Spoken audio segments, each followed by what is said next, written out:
welcome to the homestead. So what we're going to do today is give you a garden walkthrough. Just show you, what we have growing in our garden. We'll do the greenhouse later in a different video, but just want to concentrate on the garden, show you what we got going, what our projects are for this year, and just going to give you an overview.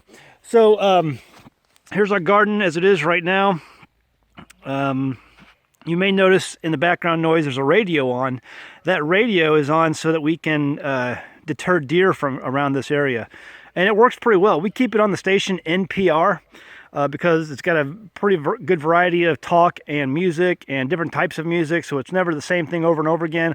A lot of people will tell you you can't use a radio because the deer get used to the same sort of music that's always on it, and they'll just come in anyway. But NPR seems to work pretty well.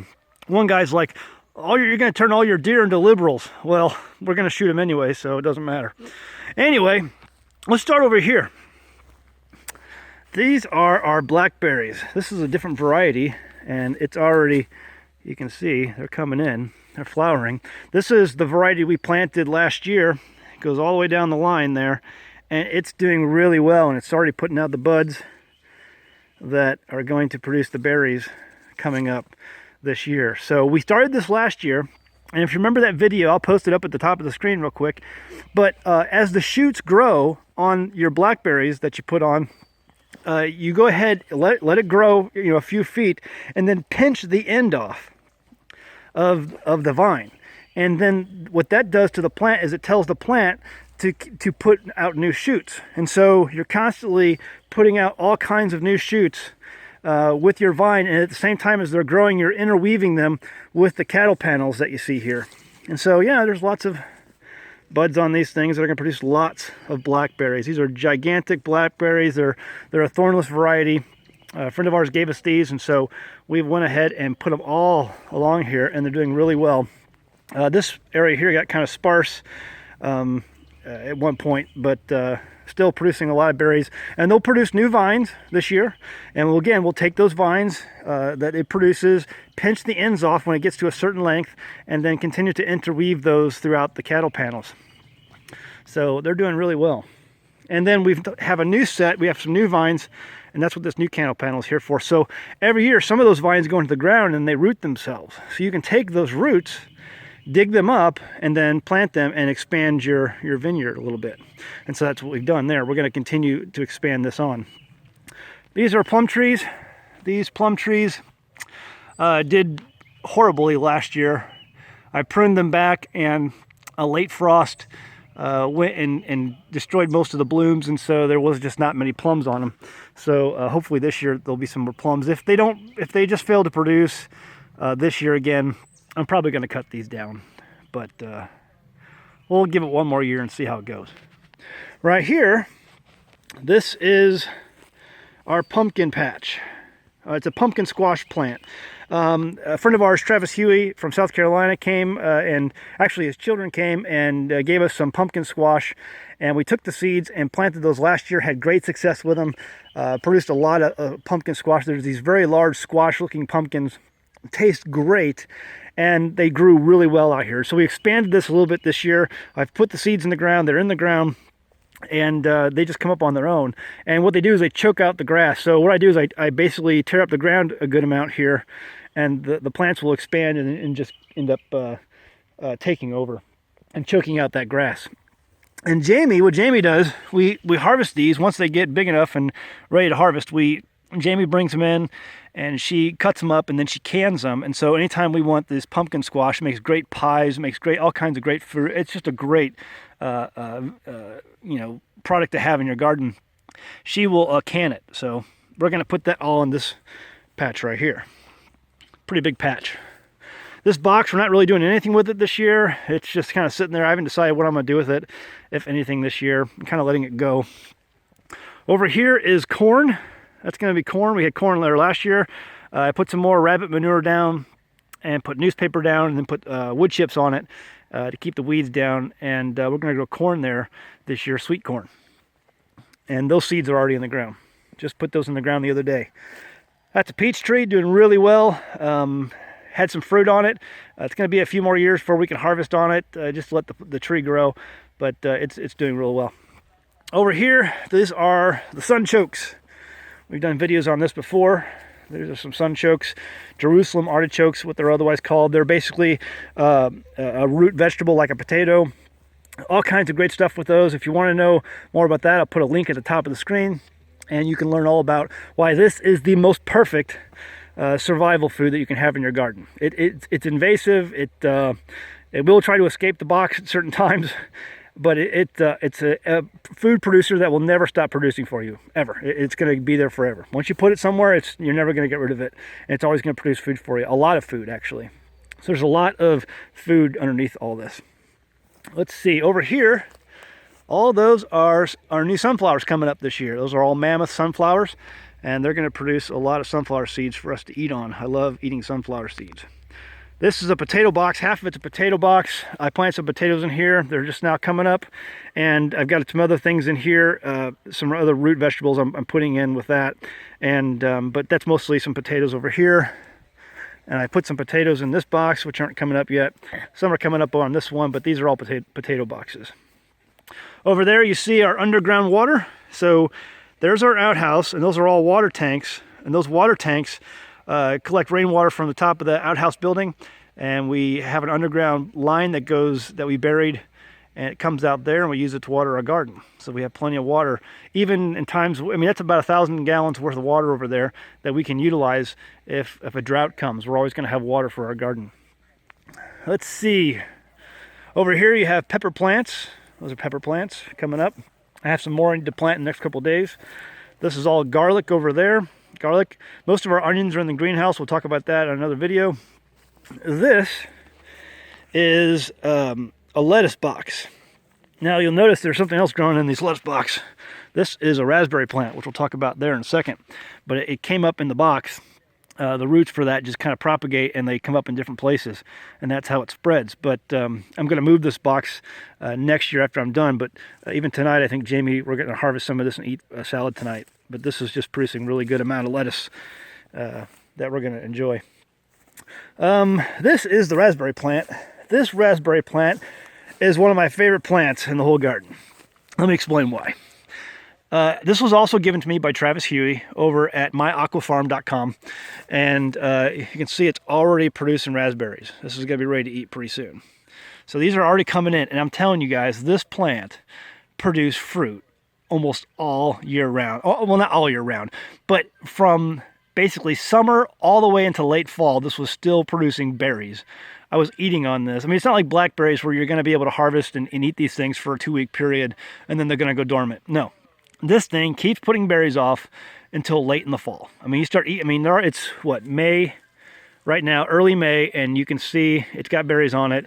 These will be ready to eat here pretty shortly, and I'm going to be eating the berries off. The kids will be in here eating the berries off of this until late fall. It's amazing. I love it. I love the fact that it just produces and produces and doesn't stop. So, and this is what's growing over in this box. It just shoots up roots. Here's another root that popped up right here. And this does have thorns. It's not a thornless variety, but it just puts out new shoots in lots of different places. And but I don't mind, because it's such a beautiful plant, and it just produces so much fruit. So I can't wait for this to get bigger throughout the year. This is where we grow our achichas. And I got some of them are coming up already. We've planted these. Some are popping up. I know we're selling the achichas on our website again. It's the achicha cucumber, also called the fat baby or Bolivian cucumber. It's a pretty rare seed. There's not many places that sell it online. We're selling it on our website. I think it's like 12 or 13 seeds for $5. I've seen them on Amazon for 10 seeds for $24. So if you buy them on our website, you'll get a deal, and it's free shipping. So $5 for 12 seeds. I think I usually I try to put in like 15 seeds per pack, so you get a little extra for only $5. You buy it anywhere else, you're going to pay a lot more. But it's a heavy producer. It produces vines anywhere from 15 to 20 feet long, and it'll cover this entire arbor before the season's over. And it just puts out tons of these little spiny cucumbers, and the spines are very soft spines. You can eat them, doesn't hurt anything, but it's an amazing producer, and very popular little producer. I love it. So you grow those there too as well. And then over here I have a couple. We tried to grow these last year, and running them on the same arbor. Here's one right here. So this is a loofah. It's a loofah plant. So it's a loofah cucumber, which you can eat. And then if you let it age on the vine, you can peel off the skin and it becomes a sponge that you can use to wash. They sell these loofah sponges on the internet and in a lot of stores like Bed Bath & Beyond and a couple other places. And these loofah sponges, I thought it'd be a great idea to grow these and then just sell them on our website. Maybe you package them up with some essential oils to send to people. But I think people would enjoy those, or just give them as a gift to our patrons along the way. But it's a product that we can also offer on the website along with other products. And looking forward to growing these. I have a few of them growing, and we're going to see how they do. But they're going to run up the arbor just like the achachas. Let's see, got a few onions here and there. Most of the onions, again, are inside. Let's go over here. Got our summer cabbages coming up. I got some more cabbages in the greenhouse ready to be transplanted outside. But there's some of our summer cabbages coming up there. Again, there's the pepper plants. And over here, this is our tomato vines. And in years past, we've had so much good success with tomatoes. We put up these tomato cages, and seems like each plant will run up the top of that tomato cage, which is about 5 foot tall, and run down the side and then run along the bottom of the ground, which it picks up different diseases, funguses, things like that. And you don't want your tomatoes on the ground. And so instead, somebody told me that if you put up a cattle panel and then run them through the cattle panels, just keep interweaving them on the panels, they'll never touch the ground, and you don't have to worry about that issue of them running on the ground and picking up diseases or getting funguses and things like that, because you don't want your vines on the ground. You want them off the ground. And so we're going to try it that way. A lot of people trellis these up with string up to the roof of a greenhouse, things like that. But I'm not going to grow them in the greenhouse. I'm going to grow them out here. We just have so much good success with tomatoes in this garden. And so I'm just going to try the kettle panel method and see how that works. I think it'll be a good way to grow them.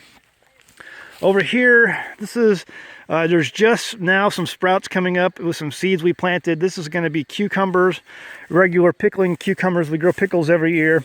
And so you can see pickles, cucumbers are just now sprouting and coming up.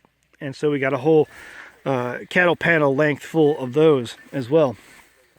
Over here, we've got all of our green beans. Two long rows of green beans.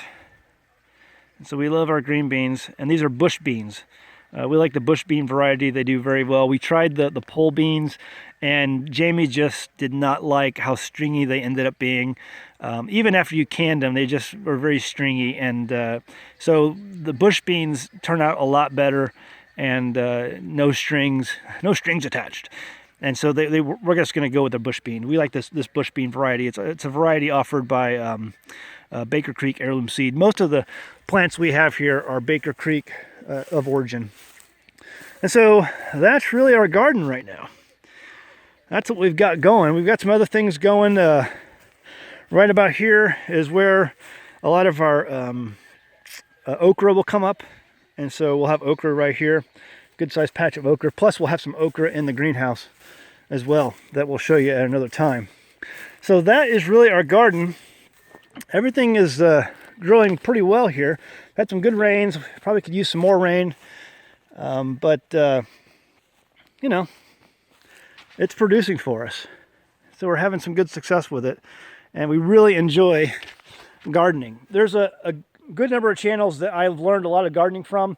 The best place you can go to online to learn gardening is growingyourgreens.com.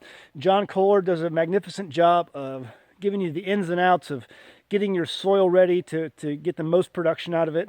We are heavy users of rock dust here. In fact, Jamie is out today getting a whole nother bag of rock dust. One of the first things you need to do, especially where I live, is get your soil tested, and we did that. Our extension office in town will do it for you for free. And so we found that it was a pretty low pH. We put some lime on the garden, and which raised the pH a little bit to help plant growth. And then we've started to use all kinds of different things like manures. We use the Lasagna Back to Eden garden method. Works really well. But we also use things like rock dust. Rock dust will put an amazing amount of minerals for your plants to utilize and for your soils to break down, to use for all the things that it's going to need. You're going to have fungus growing in your garden, which is what's going to help the root nodules of your plants take in the nutrients they need to grow. And so all that stuff works together to produce a really good garden. And so John Kohler, growingyourgreens.com. If you want to learn gardening, I don't go into a whole lot of specifics about the different things we use here, but that channel is probably the #1 place to go if you're trying to learn gardening and learn some basics. If you put together a soil the way he tells you to, you're going to get good growth. I don't care if you have a green thumb or not. You'll do well. And so there it is. Right now you may notice the straw on the garden. That's wheat straw. It's not hay, it's wheat straw. There should be very little seed in that. Of course, there's always seed that you get, but it really helps with weeds. That'll break down into some amazing soil in the next coming year. And in the meantime, it helps with water retention, and it helps with keeping the weeds down. And so it works really well. And then out here, we just keep the grass kind of mowed down and pick some areas to grow some things, and it's a really nice place to come out and work and be able to harvest from, all summer long. So it's springtime. The planting has started. We're almost full bore into the planting season. We have been planting. We still have some more stuff to plant, but for the most part, things are coming up, and it's looking like we're going to have a really good growing season on An American Homestead. All right, we'll see you next time on An American Homestead. Thanks for watching. If you enjoyed this video, please click the thumbs up button below the video. It really means a lot to us. And be sure to subscribe if you haven't already. Now you can support An American Homestead by becoming a patron. Visit patreon.com/AnAmericanHomestead to see all the benefits of becoming a patron of our channel. You'll get access to private videos, pictures, and even live question and answer sessions that you can participate in. Some patrons will even receive free gifts throughout the year from the homestead. Visit patreon.com/AnAmericanHomestead to check it out and see the rewards of supporting our channel.